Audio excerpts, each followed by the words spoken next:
There are limits to what even the world's last remaining superpower can achieve, and over the last couple of weeks, the United States has received some instruction in those limits. First from the government of India, and now today from the government of Pakistan. Neither has been deterred by U.S. warnings of what the consequences would be if either government conducted nuclear tests. They both went ahead and did it anyhow. The government of Pakistan had more to lose. That country is smaller, poorer, and much more dependent on international assistance than India. The United States was apparently prepared to offer some considerable incentives if Pakistan would just say no. Instead, the Pakistanis have apparently conducted 5 nuclear tests of their own to match the 5 Indian tests, and are reportedly planning even more, and claim that they are able to arm some of their missiles with nuclear warheads.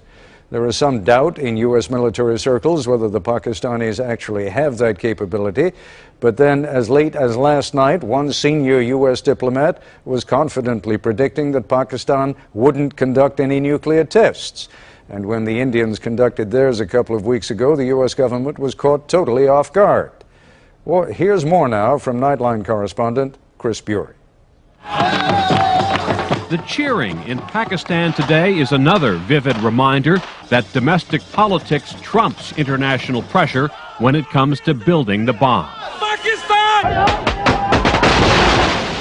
After all, the world witnessed the same kind of national celebration in India little more than 2 weeks ago.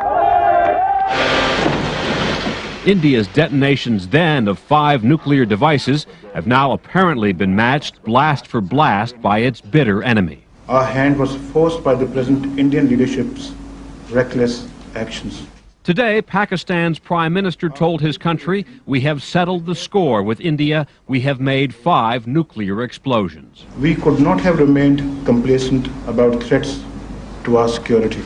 In a separate, even more ominous announcement, Pakistan warned nuclear warheads could soon be placed on missiles capable of reaching India's major cities within minutes of launch.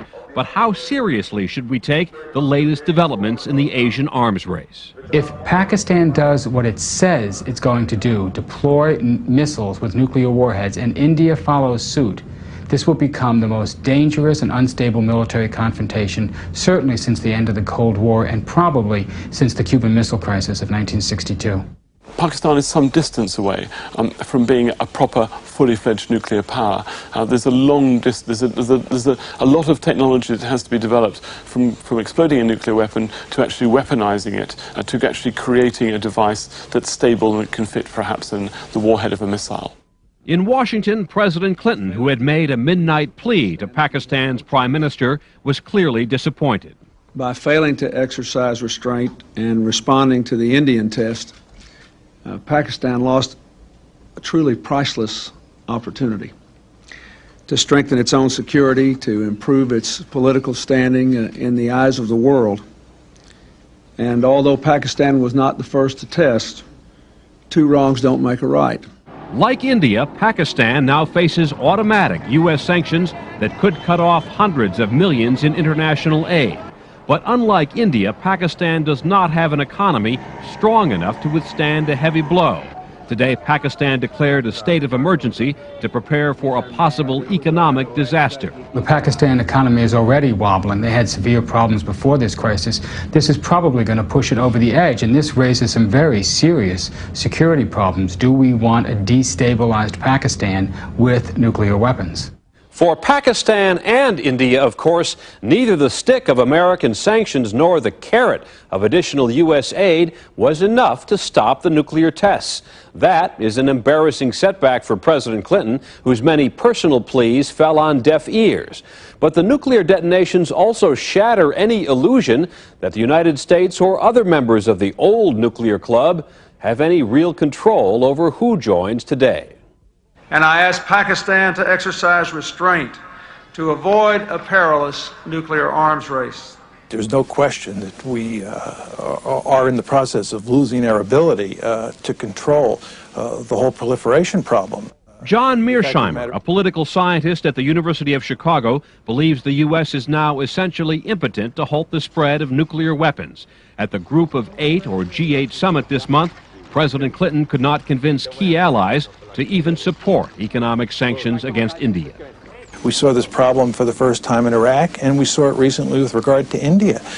The other G8 members, except for Japan, were unwilling to impose sanctions, economic sanctions, on India. So that's a major problem. For decades, of course, the U.S. and Soviet Union survived a tense nuclear standoff. 1-0. The question is, can India and Pakistan do the same? The fact that both sides have nuclear weapons makes both sides extremely cautious, either in a crisis or in peacetime, in large part because the consequences of going to war when nuclear weapons are involved are just so horrendous. But India and Pakistan, unlike the U.S. and Soviet Union, are neighbors who have gone to war 3 times in the last 50 years, and they are still shooting at each other in the disputed area of Kashmir. And now they're introducing nuclear weapons into this mix without a command and control structure such as the